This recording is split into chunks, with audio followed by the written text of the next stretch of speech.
আচ্ছা, আর কতদিন বোকা হবে বলো তো? হঠাৎ একথা রিমি কেন বলছে সেটাই ভাবছো তো? এছাড়া আর কি বলবো বলো তো?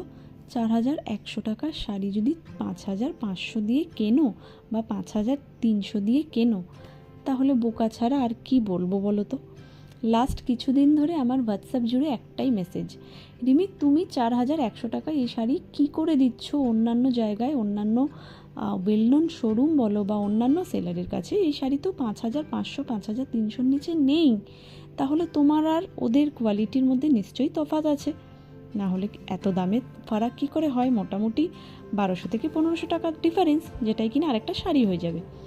আরে বাবা, চিকনকারির শাড়ির কোনো রেপ্লিকা হয় না। সবার ফার্স্টে বলি, নর্মাল শাড়ির কিন্তু সেমি বা পিওর এসব হয়, চিকনকারির তো কোনো সেমি বা পিওর হয় না, শুধু হয় মেশিন ওয়ার্ক আর হ্যান্ডওয়ার্ক, আর হয় ফেব্রিক, কোনোটা কটনের ওপরে হ্যান্ডওয়ার্ক, কোনোটা ভিসকোসের ওপরে, কোনোটা শিফন জর্জেটের ওপরে। বাট একই রকম, এগুলোর আলাদা কোনো রেপ্লিকা হয় না।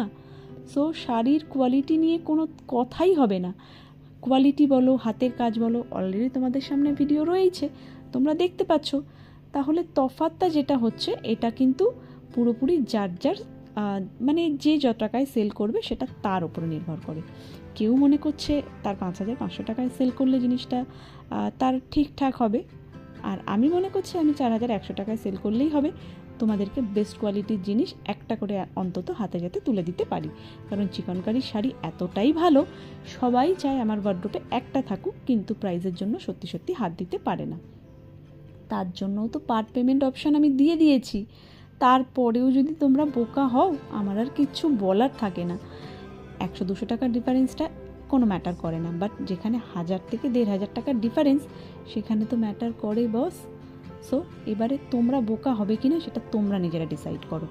অলরেডি 12 থেকে 15টা কালার অ্যাভেলেবেল আছে, একটা পরেও দেখিয়ে দিলাম, পুরো শাড়ি অল ওভারে কাজ করা, ব্লাউজ পিস ইনক্লুডিং। এবার তোমরা ভাবো বোকা হবে না চালাক।